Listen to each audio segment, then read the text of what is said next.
হলো সেই চন্দনযুক্ত তুলসী পত্র যেদিন আমি প্রভুর সেবায় লাগতে পারলাম, শ্রীহরি সেবায়, তাহলে সেই দিন থেকে আমার এই জন্মটা আমার মুক্তি পেল, তাই না? তাহলে সেই দিন আমি মুক্তি পেলাম, আমার ওই বৃক্ষ জন্ম চলে গেল। তারপরে হচ্ছিল 9 লক্ষ বার মৎস্য জন্ম, তাই না? তাহলে 20 আর 9 29 লক্ষ। এই মৎস্য জন্ম পেয়ে আমি কি করলাম? আমি বিভিন্ন সাগরে, নদীতে, পুকুরে ভ্রমণ করেছি। বিভিন্ন রকম জাতির আমি মৎস্য হয়ে আমি বেড়াইছি। যেদিন ওই মৎস্য জন্ম হতে হতে আমি যেদিন শঙ্খ জন্ম পেলাম, শঙ্খ, তাই কিনা? শঙ্খ জন্ম পেয়ে যেদিন আমি আমার প্রভু শ্রীহরির পূজায় লাগলাম, জল শঙ্খ হয়ে আমার এই শঙ্খের থেকে যখন জল প্রভুর চরণে, প্রভুর ঘটে পড়ল, আর এই শঙ্খধ্বনি যেদিন আমার প্রভুর কর্ণে গেল, আমি সেই দিন থেকে এই মৎস্য জন্ম আমার পূর্ণ হলো। আমি সেদিন থেকে মৎস্য জন্ম পরিত্যাগ করে আমি আবার অন্য জন্ম পেলাম। তাহলে আমার এই মৎস্য জন্মটা আমার এত জনই ভেদ করেছি, তবু পরে আমি সেই মৎস্য জন্ম পেয়ে যখন আমার শঙ্খতে পরিণত হলো, তাই না? সেই দিন প্রভুর সেবায় লাগলাম। তাই বাবা, যে জন্মই পাই না কেন, আমি যেদিন আমার শ্রীহরির প্রভুর সেবায় লাগতে পারবো, আমার সেই দিন সেই জন্মটা আমার মুক্তি হলো, তাই না?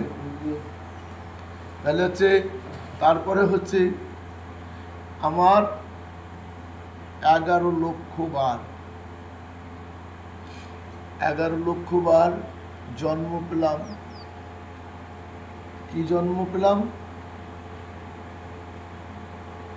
কৃমিকীট, পোকামাকড় হয়ে জন্ম নিলাম, তাই না? এই পোকামাকড় হয়ে আমি নর্দমার পোকা হয়েছি, পিপিলিকা হয়েছি, তাই না? এইসব জন্ম পেয়ে যেদিন আমি মৌমাছিতে জন্ম নিলাম, তাই না? আমার এত জন্ম পরে তারপরে কিন্তু আমি মৌমাছি হয়েছি, তাই না? মৌমাছি হয়ে জন্ম নিয়ে আমি যখন ফুলের থেকে মধু সঞ্চয় করলাম, সেই মধু সঞ্চয় করা শিখলাম যখন, সেই মধু সঞ্চয় করে আমি একটা বাসনা তৈরি করলাম। কিসের বাসনা তৈরি করলাম? মধুর বাসনা। সেই মধুর বাসনার থেকে মধু সঞ্চয় করে ওই মধু যেদিন আমার প্রভুর সেবায় লাগলো, প্রভু ওই মধু যেদিন আমাকে সেবা করলো, সেই দিন থেকে আমার এই কৃমিকীট জন্ম থেকে আমি উদ্ধার পেলাম, তাই না? তাহলে কত হলো? 40 জন্ম হলো। আর 30 লক্ষ বার আমার জন্ম হলো পশুকুলে। সেই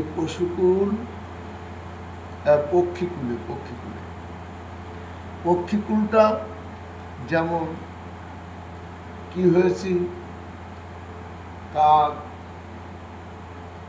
তারপরে শকুন, ময়না পাখি, টিয়ে পাখি, বিভিন্ন রকম পশু হয়ে, মানে পক্ষী হয়ে আমি জন্ম নিলাম, তাই তো? জন্ম নিয়ে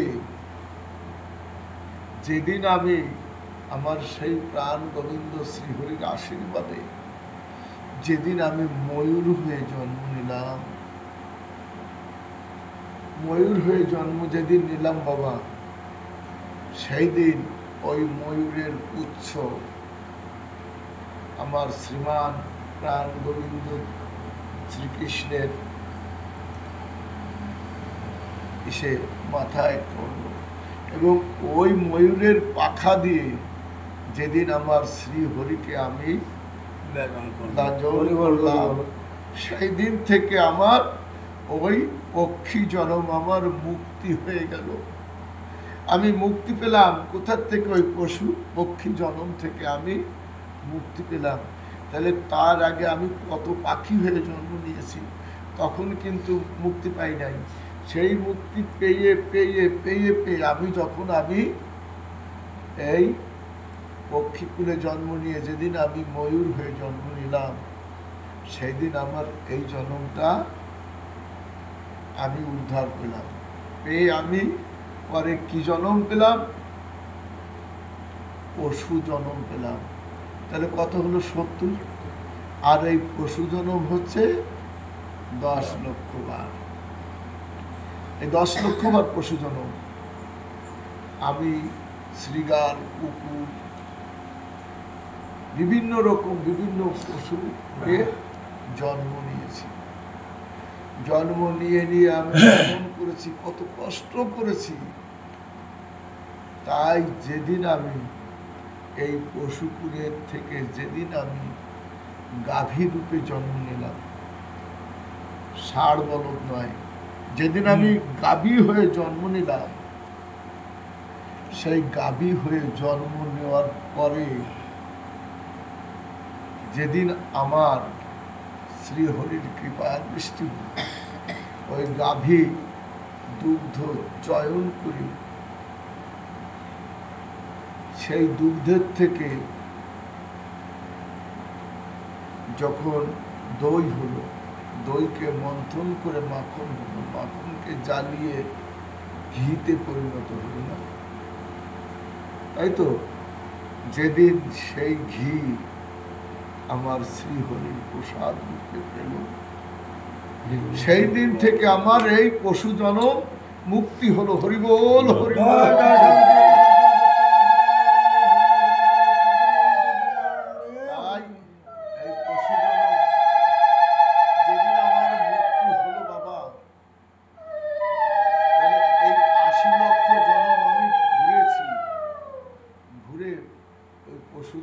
থেকে আমি মনুষ্য জন্ম পেলাম। এই মনুষ্য জন্ম যখন আমি পাই, তাহলে কি আমি মানুষ হয়েছি? ওই নাই, সেই আচরণ থেকে গেল, ব্যাঘ্রের আচরণ থেকে গেল, ধরেছি। কিন্তু সেই স্বভাব আমার পরিবর্তন করতে হবে, তা না হলে বাবা মানুষ হওয়া যাবে না। তাহলে আমার সেই স্বভাব যদি পরিবর্তন করতে হয়, আমার পশু প্রবৃত্তি ছিল, আমি ব্যাঘ্র হয়ে মানুষকে ধরে খেয়েছি, তাই না? হিংস্র ছিল, সেই হিংস্র স্বভাব ত্যাগ করতে হয়েছে। ত্যাগ করে তারপরে আমি গোবৎস হয়ে জন্ম নিয়েছি, তাই না? তাহলে গোবৎস হয়ে জন্ম নিয়ে তারপরে মানুষ হয়েছে। তাহলে আমাদের সেই পশুর যে মন, সেই মন যেদিন আমার পরিবর্তন হবে, পশু প্রবৃত্তি যেদিন আমার এই দেহের থেকে চলে যাবে, সেই দিন থেকে আমি একটা খাঁটি মানুষ হব, তাই না বাবা? তাহলে এই যে খাঁটি মানুষ হতে গেলে ঠাকুর বলছে কি, মদ, গাঁজা, জুয়া, তাস, হরি তার কৃষ্ণ তার হয় না বশ। যারা এই মদ, গাঁজা, জুয়ো, তাস খায়, তারা জীবনে কোনোদিনও হরির সন্ধান পায় না, কৃষ্ণের সন্ধান পায় না, রামের সন্ধান পায় না, রাম নারায়ণের সন্ধান পায় না। তারা শুধু আসা আর যাওয়া, শুধু ওই পশু প্রবৃত্তির মন তাদের থেকে যায়। যেদিন ওই পশু প্রবৃত্তির মন থেকে তুমি মুক্তি হতে পারবা, সেই দিন একটা স্বচ্ছ নিরেট একটা মানুষ আকার ধারণ করলাম। তাই একদিন গোলক পাগল গেছিল গঙ্গা স্নান। কার বাড়ি গেছিল? কার্তিকের বাড়ি। কার্তিক হলো কে? আমার অশ্বিনী কর্তার বাবা। আর ওই কার্তিকের স্ত্রী ছিল কে? অম্বিকা দেবী। কার্তিক যখন যায়, কার্তিকের বাড়ি যখন যায়, তখন কার্তিক বাড়িতে ছিল না। কোথায় গেছিল? স্বজাতি ভোজন। স্বজাতি ভোজন কারে কয়? তোমরা জানো স্বজাতি ভোজন কারে কয়? জ্ঞাতি ভোজন। জ্ঞাতি ভোজন মানে আমার খানদানে কুস্তিতে কত আছে, সবাইকে নিয়ে যদি কেউ মারা যায় তাহলে খরচ করে না, মাঝে মাঝে খরচ করতেছি, জ্ঞাতি ভোজন দিচ্ছি, স্বজাতি ভোজন দিচ্ছি, তাই না? এখন ওই কার্তিককে ওই গ্রামের লোকজন ডাকে ওনার ওখানে প্রধান করেছে, মোড়ন করেছে, মাতুব্বর করেছে। এখন যখন অম্বিকা দেবীর বাড়িতে গেছে, অম্বিকা দেবী মা রয়েছে, তখনই আমার গোলক পাগলের দেখছে। দেখার পরে তখন ওই অম্বিকা মা আমার সযত্নে মানে পা ধোয়ে পুষ্প দিয়ে চন্দন দিয়ে ভূষিত করে গোলক পাগলের সযত্নে নিয়ে বসাইছে। তার কারণ ওই গোলক পাগলের ওই অম্বিকা দেবী এবং কার্তিক পুত্র জ্ঞানে ভালোবাসত, তাকে গুরু জ্ঞানে ভালোবাসত, বাৎসল্য প্রেমে ভালোবাসত। মানে যখন পুত্র জ্ঞানে ভালোবাসত তখন তো বাৎসল্য প্রেম, এবং মধুর জ্ঞানে ভালোবাসত তখন গুরু ব্রহ্মা, গুরু বিষ্ণু, গুরুদেব মহেশ্বর, গুরু সাক্ষাৎ পরম ব্রহ্ম তস্মৈ শ্রী গুরবে নমঃ। তাই তখন গিয়ে যখন কার্তিকে গেছে, এবার যত্ন করে বসাইছে, বলে ওমা কার্তিক কোথায় গেছে? বলছে বাবা তোমার ছেলে তো এই গ্রামে স্বজাতি ভোজন হচ্ছে বা জ্ঞাতি ভোজন হচ্ছে, সেইখানে গেছে, সেখানে ওনাকে কর্তারূপে বসাইছে, ওনার দেখভাল করতে হবে। বলে ভালো কথা, খুব সুন্দর কথা। তো তাই তো এই কার্তিক স্বজাতি ভোজনটা কি? আমরা ভাবছে কি যে গোলক পাগল বুঝে নাই, তাই না? কিন্তু গোলক পাগল ভাবছে কি যে ওখানে যে কয়জন আইছে ওর স্বজাতি কয়জন, তাই না? তাহলে সেই জায়গায় দেখভাল করতে গেছে, তো ও কি দেখছে যে সেখানে আমার স্বজাতি আছে কিনা বা আমার জ্ঞাতি কেউ আছে কিনা। তখন গোলক হচ্ছে চুম্বক আর কার্তিক হচ্ছে লোহা। চুম্বকে যদি আকর্ষণ করে তাহলে লোহা কি থাকতে পারে? চলে আসে। গোলক পাগল ওই কার্তিকের বাড়িতে বসে কার্তিককে স্মরণ করার সঙ্গে সঙ্গে কার্তিকের স্বজাতি ভোজনের যত লোক ছিল তাদের দেখে বলছে যে আমি একটু বাড়িতে আসি। বাবা ভালো করে শোনো না, যখন বাড়িতে আসি বলছে, এসছে, আসার পরে কার্তিক গোলককে দেখে ষষ্ঠকে প্রণাম করেছে। আর প্রণাম যখন করেছে গোলক কার্তিককে জড়িয়ে ধরেছে।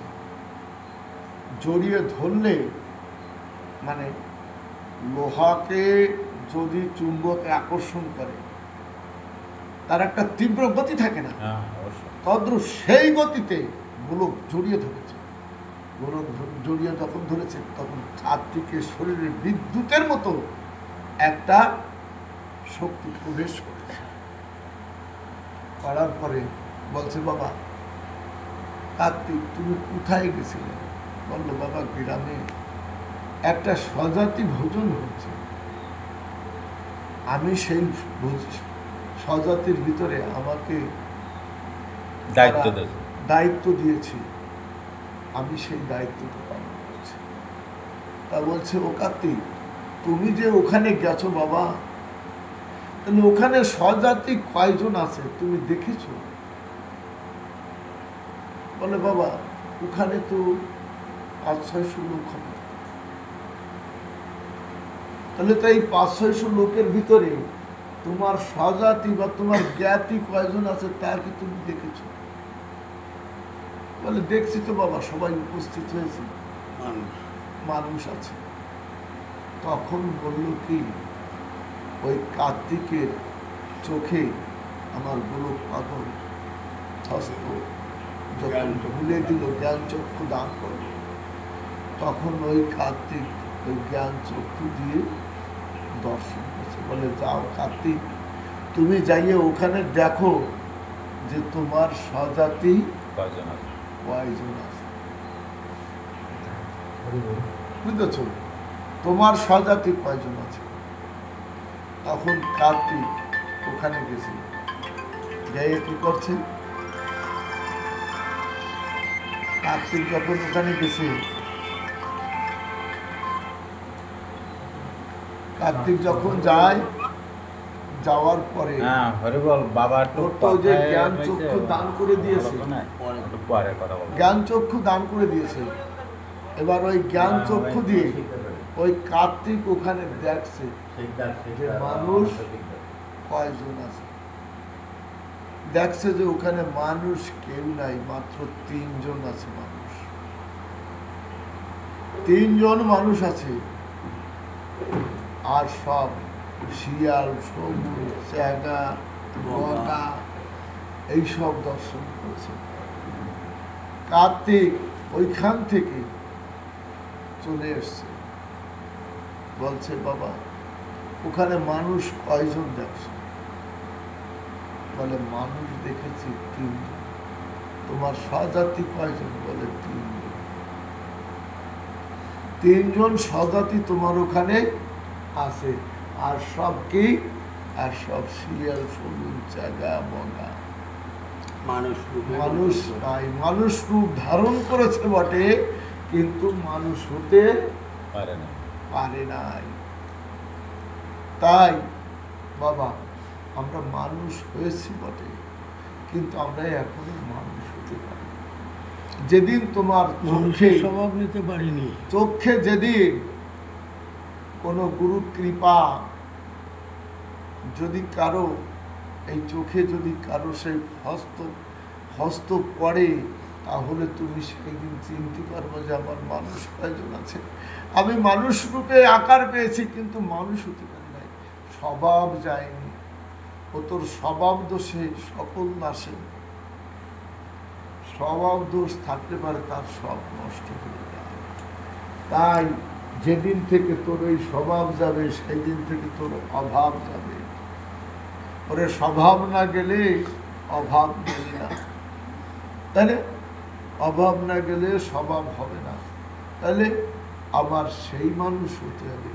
সেই মানুষ হতে গেলে বাবা, তাহলে আমি এই পশুকুল থেকে মানুষকুল পেলাম, তাহলে আমার কত কষ্ট করে করে করে করে আমার একটা মুখ্য জায়গায় যেতে হয়েছে, সেখান থেকে আমি গোবিন্দের পূজায় করেছি, তারপরে আমি মুক্তি হয়েছি।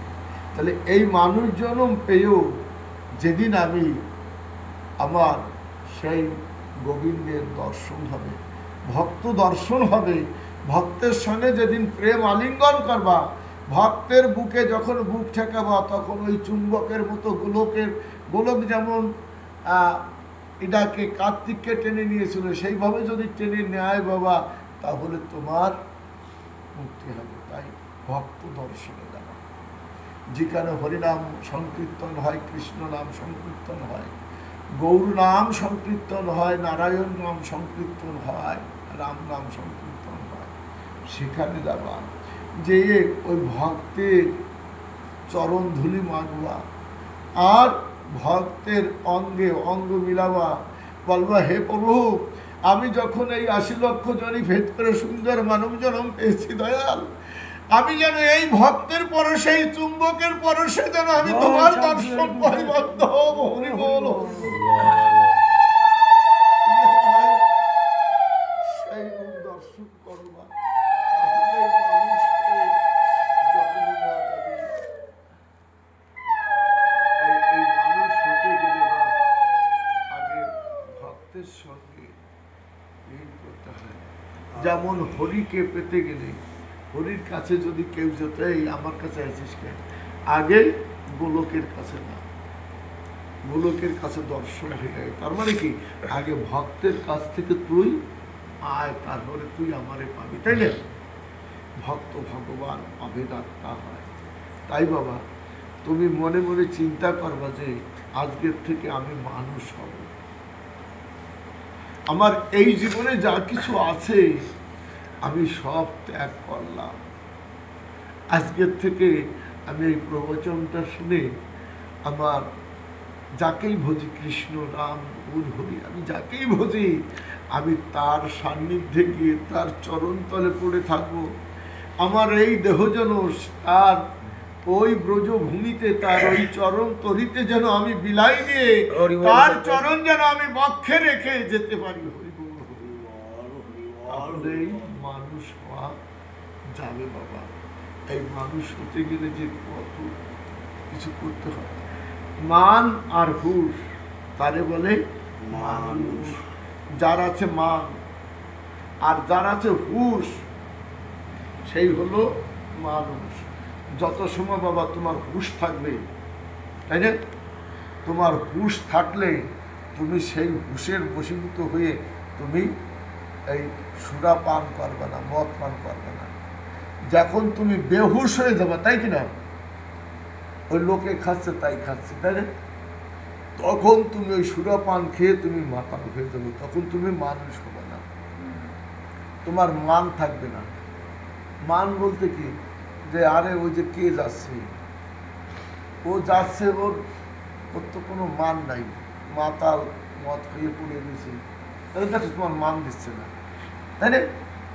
এই মান পেতে গেলে আমার আগে পরিত্যাগ করতে হবে কি, যাতে লোকে আমারে সম্মান করে, মানি লোক আমাকে দাম দেয়, তাই না? ভক্তর কৃপা পাই, তাহলে আমি তার দর্শন পাবো, তাই কিনা? যত সময় পর্যন্ত এই মান আর হুশ না আসবে, যখন হুশ আসবে তখন তুমি আর এই মদ খাবা না। আর আমি মদ খাচ্ছি কখন, যখন আমি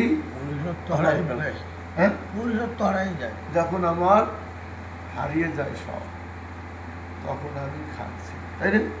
তাহলে এই মান আর হুশ যেদিন থেকে তুমি ত্যাগ করবো বাবা মদ খাওয়া, সেদিন থেকে তুমি একটা স্বচ্ছ নিরেট মানুষ হয়েছে।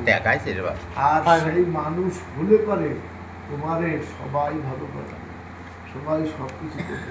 তাই আজকে বাবা তোমার ঠাকুর দাদার কাঁধে চড়ে তুমি কত জায়গায় গেছো না? তোমার ঠাকুর দাদা তোমার নিয়ে গেছে কি জন্য? যে এরা যদি একটু ভক্ত করো, সবাই যদি সাধু সঙ্গ পারে, মানুষের সঙ্গে মানুষ হয়, তাহলে মানুষ হবে না। যাই হোক বাবা, এইভাবেই চলো, তাহলে দেখবা হরির কৃপা, কৃষ্ণের কৃপা, গোবিন্দের কৃপা, আর রাম নারায়ণ যাই বলো না, সবার কৃপা বৃষ্টি করে। তাহলে আজকের থেকে তুমি মনে করবা যে আমি এইটা পরিত্যাগ করব। দেখো বাবা, যা খেলে আমার শরীরের ক্ষতি করে, তাই না? এবং তা আমার পয়সা দিয়ে কিনে খেতে হয়, এবং তাতে আবার লোকে আবার আমাকে গালাগালি দেয়, তাই না? আর যা খেলে আমার এই কলজাটা ফেটে যাবে, তাই না? শরীরে রোগ ঢুকবে, সেই বজ্র পদার্থ খেয়ে আমার কি লাভ হবে, তাই তো?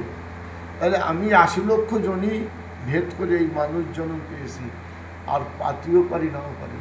এই জন্মে যদি আমি পশু আচরণ করি, এই মদ খেয়ে যদি চলি, তাহলে এর পরের জন্মে আমি আর মানব জন্ম পাবো না। তাহলে আমার পরের জন্মে আমার কি হতে হবে? আবার সেই পশুকুলে দিয়ে জন্ম হতে হবে, সেই গাছপালা হতে হবে, এই পায়খানার কৃমিকীট হতে হবে। তাই যাতে আমি পায়খানার কৃমিকীট না হই, তার জন্যে আমার এই জন্মে সাধন ভজন গুরু কৃপা আমার লাভ করতে হবে। এই জন্মটা দিয়েছে আমাদের, কত সুন্দর জন্ম দিয়েছে। যদি আমি পশু হয়ে জন্ম নিতাম, ওই সারাদিন আহারের চিন্তায় থাকতাম, ডালে বসে কিচির মিচির শব্দ করতাম, ঝড় বৃষ্টিতে রোদে আমার ক্লান্ত হয়ে আমার এই দেহ চলে যেত। কিন্তু ভগবান আমারে মানুষ জন্ম দিয়েছে, এই যে একটা ঘর দিয়েছে, তোমার দেখো একটা বড় ঘর দিয়েছে না, এই ঘরে আশ্রয় করে আছো। আশ্রয় করিয়া ভজে কৃষ্ণ তারে নাহি ত্যাগে, হরি তারে নাহি ত্যাগে। যে আশ্রয় করিয়া ভজে, আশ্রয় বলতে কি গুরুকুল, যে দীক্ষা নিয়ে ভজনা করে, হরি তারে কৃপা করে। তাহলে আজকে তুমি বাবা আশ্রয় আছো, তোমাদের এই যে ঘর বাড়ি আছে, এই ঘর বাড়িতে পেয়ে তুমি সুখে বাস করছো, তুমি হরিনাম করার সুযোগ পাচ্ছ, তাই না? কিন্তু পশুকুলে কৃমি কীটকুলে যদি জন্ম নিতাম, তাহলে আমি এই মধুমাখা হরিবোল হরিবোল বলতে পারতাম না, আমার এই জন্ম সার্থক হতো না। হরিবোল, এই জন্মে আমার সবকিছু ত্যাগ করে মানুষ হওয়া যায় কি করে বাবা? তাই হোক, হরিবোল হরিবোল। জয় বাবা, জয় জয় শান্তি হরিগুরু চাঁদ সত্য ভগবান।